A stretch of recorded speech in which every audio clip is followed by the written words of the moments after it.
Good morning again, people. It's Charlie, and welcome back to another episode of Bite-Size Leeds on the Chatting Leeds YouTube channel. Hope everyone's doing all right today, as always. You know the score, people. It's Bite-Size Leeds, all the latest goings on in the wonderful world of Leeds United Football Club. But just before I get into it, please smash that like button, please subscribe, share all of your thoughts and opinions in the comment section down below, and make sure as well that you also check out our sponsors at superleadsforex.com, and let's get into it.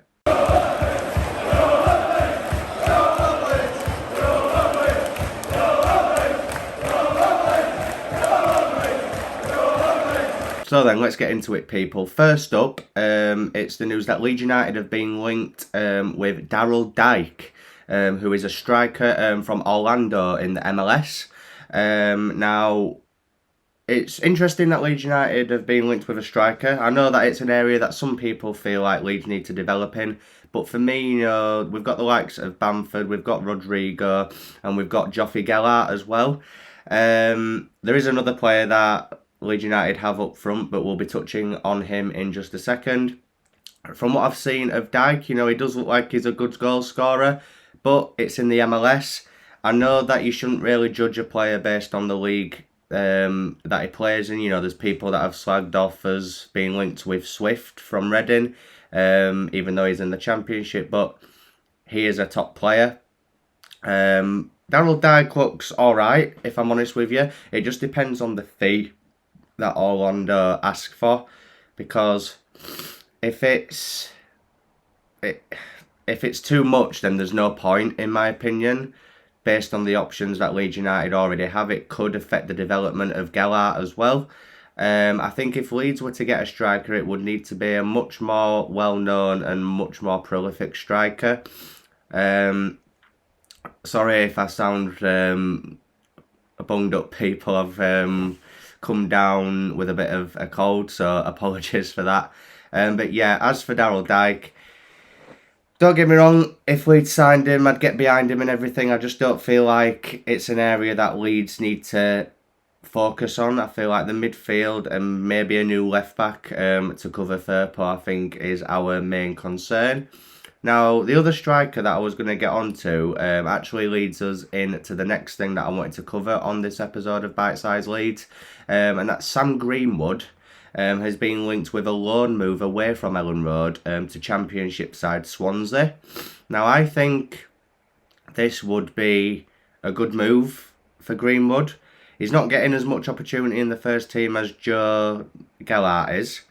And, you know, the Championship is a good league to go down and learn his trade and get regular football.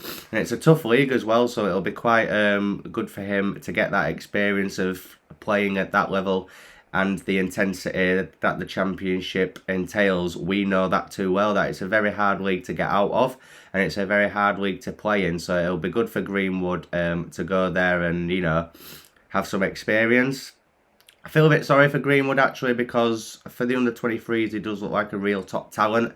But he's just not getting enough opportunity in first team. I know he came on against Arsenal, but let's be honest, that was just because of the limited resources that Leeds United had that day. Hopefully, obviously, for Burnley on Sunday, there'll be some more key players back, which will just hinder his opportunities even more. So for me, this deal would make perfect sense. I'm not sure if I'd want him to go completely on a permanent deal. I feel like he could come back and do something for Leeds, but I feel like as for this season especially, he will benefit from having 6 months in the Championship. And that is all for today on Bite-Size Leeds, people. I'm sorry it's only a short one, but there's not really much for me to talk upon other than topics that I've already discussed. I think from now on I'm probably just going to do these if there's any new interesting news that I can discuss with you lot.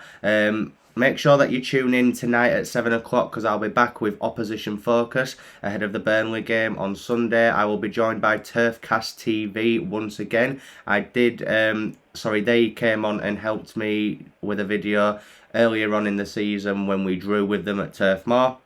So they'll be joining me again just to give their perspective ahead of the game on Sunday. Apologies again for me sounding like this. I've just got a proper bad cold at the minute. So yeah, But anyway, people, make sure that you tune in at 7 for Opposition Focus, and I'll see you in that one, and then I'll see you in future videos over the coming days ahead of the Burnley game, people. Thank you very much for watching. As always, smash the like button, please subscribe, and make sure that you check out superleadsforex.com. Thank you. Go and visit our sponsors, superleadsforex.com, and see for yourself how you could start making a 20 to 30% return of your money every month and on a 100% hands-free audio pilot with your very own Forex trading robot. There's absolutely no previous trading experience needed, and literally anybody can do it. Better still, you can actually test drive this cash cranking system for yourself on your own PC or laptop, free of charge for 30 days, so you have absolutely nothing to lose whatsoever, people.